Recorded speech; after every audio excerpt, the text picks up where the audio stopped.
Danny cried the whole way. I could hear him softly just moaning, and Christy was dying. God, all the blood, all the pain. All the blood, all the pain. All the blood, all the pain. Hi guys, I'm Ashley. And I'm Ricky. And we're the host of Crime Salad. Crime Salad is a true crime podcast delivering a healthy portion of crimes weekly every Wednesday. Parts of our podcast may be unsuitable for some listeners. Listeners' discretion is advised. So this week's episode is about 3 children whose lives would suddenly change forever. This case is a whirlwind of lies and deceit. This is the story of Diane Downs.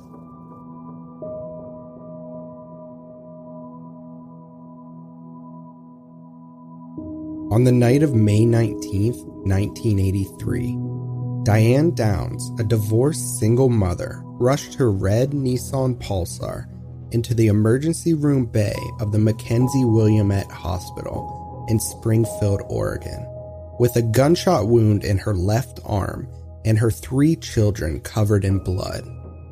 Her 7-year-old daughter Cheryl was in the passenger seat with a fatal gunshot wound, along with her 3-year-old brother Danny and 8-year-old sister Christy, still fighting for their lives in the back seat. Who could have done this? And a better question is why? Well, according to Diane, in her initial statement, she had taken the kids out to visit a friend. As it got later that evening, they headed home, and on their way, Diane decided to take a deserted country back road to do some sightseeing, which, keep in mind, this was a Thursday around 10 p.m. and on a school night. As she was heading down this dark road, a mysterious man stepped out from the darkness and waved her down. Diane quickly pulled over at his request while her 3 children were asleep in the car. Diane then got out of her car and asked him what he wanted. That's when a bushy-haired man said, "I want your car." Diane responded, "You have got to be kidding me." He then forcefully shoved her to the side, shot Diane in the left arm, reached into the vehicle, shooting her 3 children, one by one at point-blank range. Quickly thinking, Diane faked threw her keys into the darkness, distracting the gunman long enough to jump back into her vehicle and race her wounded children to the hospital in an attempt to save their lives. Back at the hospital, nurses rushed the 3 children into the trauma room. Diane followed quickly behind them, wanting to stay with her children, but then was escorted back out of the room and into the waiting room. Back in the waiting room, a front desk receptionist named Judy Patterson sat Diane down and asked her to try to explain the events that had just played out. This is when Diane tells the receptionist a story very similar to the story she would later tell police, but with one key difference. Diane explains to the receptionist, when leaving her friend's house, all the children were awake and laughing in the car as they took the long way home to do some sightseeing. Once the police arrived to the hospital, she retells the story, but only this time stating all 3 of her children were asleep. So, what was it? Were all 3 children asleep? Or were they all awake, laughing and having a good time with their mother? At this time, police ask her to come back to the crime scene to see if they can gather any information about the attacker. The police begin to thoroughly investigate the crime scene, searching for any evidence and a possible murder weapon. Police find .22 caliber bullet casings at the scene of the crime, but no murder weapon was found. Diane and police then return to the hospital and are met with terrible news. Cheryl had succumbed to her gun wound. However, Danny was still expected to recover, but risked being paralyzed permanently. Christy was undergoing emergency surgery due to having a stroke from massive blood loss.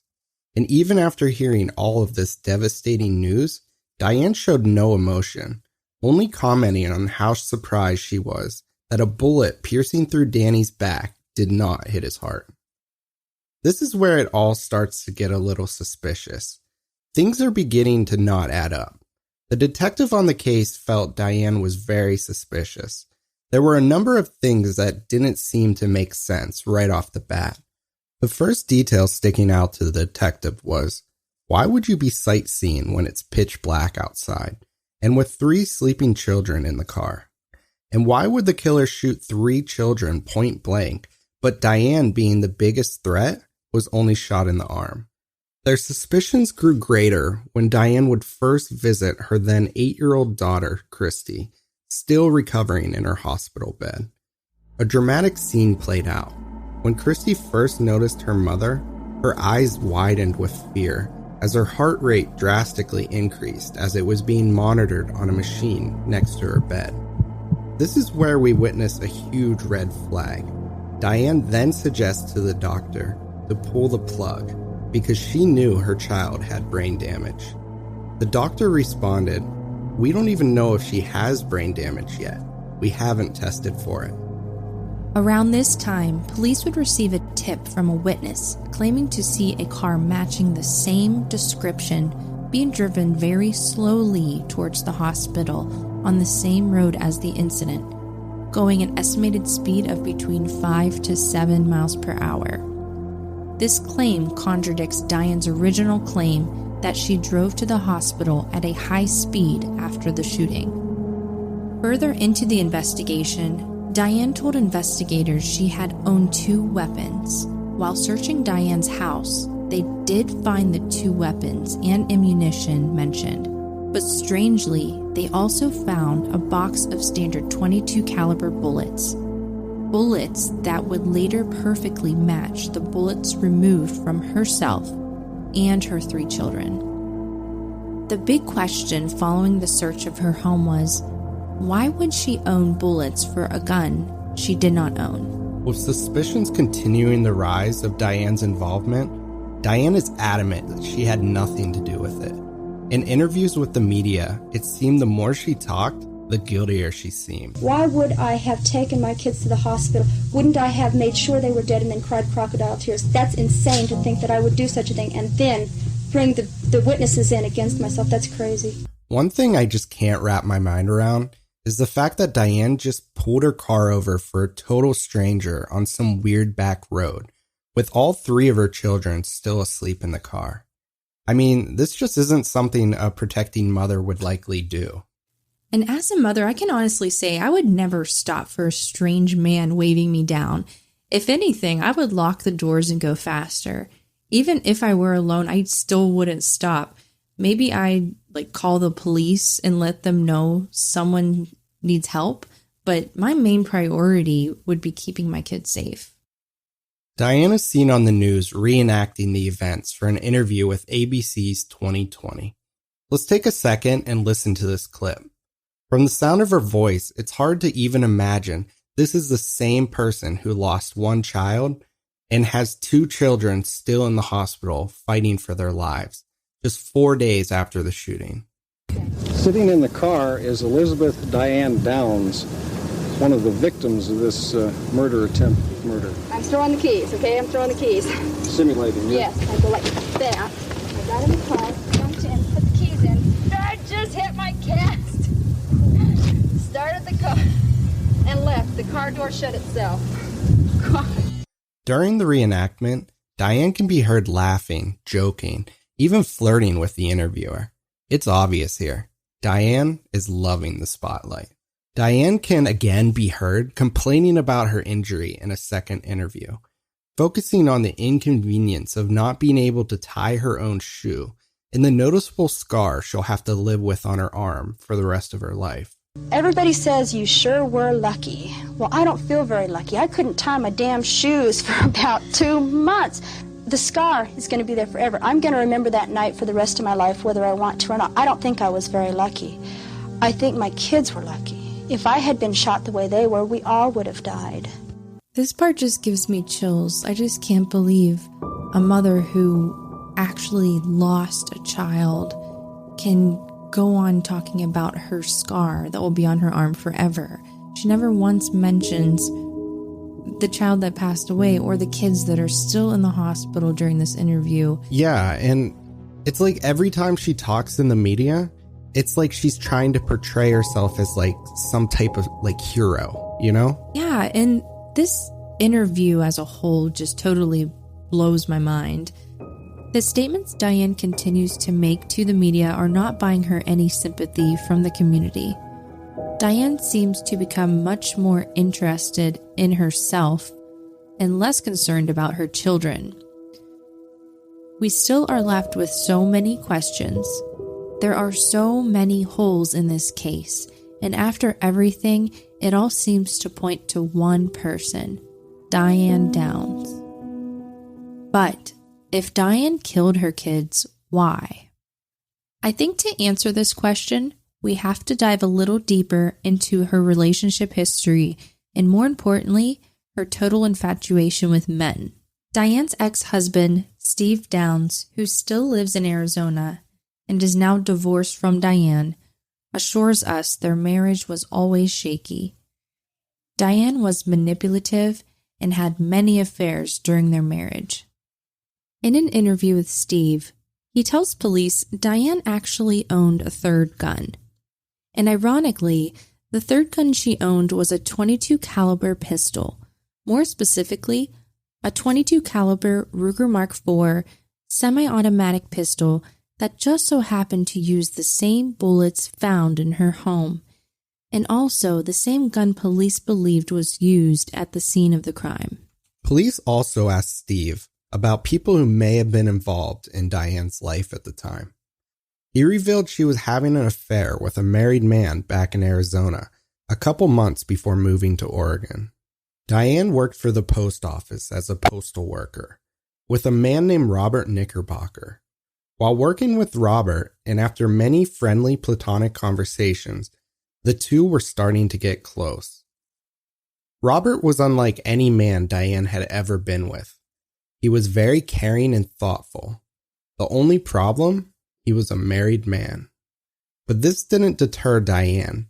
She was completely love-struck and persistent about her infatuation with Robert. But eventually, Robert would give in. The two really hit it off. So much, in fact, he would later suggest getting matching rose tattoos and talked about a future living together in Oregon. Although, there seemed to be one more thing standing in the way between Diane and her happiness. The fact that Robert did not want kids whatsoever. Months before moving to Oregon, Robert seemed to be going back and forth between his wife and Diane. Eventually, Robert would return to his wife and did not accompany Diane and her children on their move to Oregon. Could this be Diane's motive to eliminate the one thing standing in her way? Her children? Back in Oregon, the investigation continues. During the forensic investigation with Diane's car, they confirmed the gunpowder residue and blood splatter does not match with Diane's version of what happened the night of the attack. So at this point, evidence is starting to pile up against Diane. Many who originally followed her story are starting to view her as more of a suspect than a victim. All of Diane's resources are beginning to deplete, and Diane is starting to feel the pressure. This is where I believe Diane would take a leap of faith, a Hail Mary of sorts. And just weeks before the trial would begin, Diane seduces a young, attractive man on her postal route with the sole goal of getting pregnant. Diane was successful. Diane spoke about her pregnancy to the media. I got pregnant because I miss Christy and I miss Danny and I miss Cheryl so much. I'm never going to see Cheryl on earth again. And you can't replace children, but you can replace the effect that they give you. And they give me love, they give me satisfaction, they give me stability, they give me a reason to live and a reason to be happy, and that's gone. They took it from me. But Children are so easy to conceive. Obviously, this was some sort of attempt to gain sympathy from the jury. I think in her eyes, this was a way to show the jury she loved children and was a loving mother. May 10th, 1984. The trial begins and would last a grueling 6 weeks. Let it be known, Diane is now 9 months pregnant, and her time with her unborn child is quickly narrowing. Once her baby is born, it will be immediately taken into custody and placed for adoption. Her 2 remaining children are already in a foster home. Just to recap, Danny is now 5. He is wheelchair bound and paralyzed from the waist down, while his sister Christy, now 9, still suffers from the effects of a stroke, and her speech is limited to a few words at a time as a result of the attack. The only witnesses in the trial are Danny and Christy. However, Danny is too young to testify against his mother, but they believe Christy can be a key witness in the trial. Danny and Christy have both gone through extensive physical therapy and emotional counseling leading up to the trial. An unfazed Diane Downs can be seen laughing and chatting with her attorney before the mostly female jury enters the room. Throughout the trial, Diane shows little emotion and continues to desperately stick to her story. Christy Downs is then asked to take the stand to testify against her mother, Diane Downs. At this point, think about how much Christy has been through and how brave and strong this little girl is. From losing a sibling, suffering a stroke, spending weeks in the hospital, tons of counseling and therapy, and then to be handed off to foster care. I can't even imagine what she's been through physically and emotionally. And then, at what can be summarized as the most emotional point of the trial, Christy Downs is asked one question. Prosecutor Fred Hughey asked her, "Who shot you?" And Christy replied back, one single word, "Mom." The courtroom went silent. You could hear a pin drop. With Christy's testament as an eyewitness to the crime, the jury heard what they needed to hear and were quickly able to come to a final verdict. Diane was then found guilty and convicted of murder, attempted murder, and assault, being sentenced to life in prison plus 50 years. After the case was over, the prosecutor, Fred Hughey, and his wife decided to adopt both Christy and Danny Downs. This may seem a little odd, but Fred actually developed quite a connection with both Danny and Christy throughout the trial. I absolutely love this ending. After all the terrible events, Danny and Christy are now living a happy life together with their new family. Fred and his new family put the past behind them, they avoid the media, and they try to live the most normal life possible. Diane then gave birth to her 4th child, naming her Amy.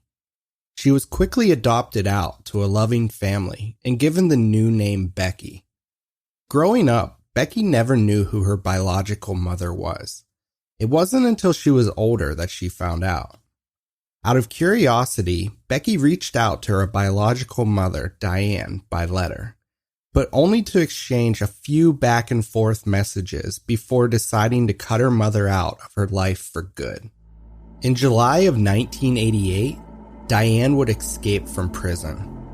An assistant superintendent of the women's prison Diane was being kept reported Diane was in the recreation yard with several other inmates when she climbed a tall razor wire fence and hitched a ride away from the prison.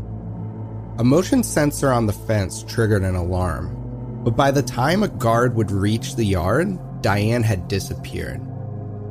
This sparked a manhunt spanning over 14 states over 10 days. Police searched her cell for any clues to where she could have gone, and were rewarded when finding an address and a map indented into a notepad left behind in her cell. Following this lead, police find Diane in the bedroom of a wooden frame house with a local 36-year-old man not too far from the prison she escaped. To no surprise, when Diane was brought back to the prison, they immediately gave her a pregnancy test. After many speculated her intentions of this escape was solely to get pregnant. Think about how scary this must have been for Danny, Christy, and their new adoptive parents. I think this is the main reason Diane would later be relocated to a New Jersey prison far away from her children. As of today, Diane is still serving her sentence in prison. She's been up for parole a few times, but each time her parole has been declined. Diane has still been able to maintain her spotlight by releasing 2 books and making the most out of any media attention she can get to plead her innocence. So this concludes the story of Diane Downs. Let us know what you think about Diane's case on our website at crimesaladpodcast.com. And please, if you enjoyed our first episode, follow us on Instagram at Crime Salad Podcast and rate us on iTunes, and be sure to tell a friend about Crime Salad.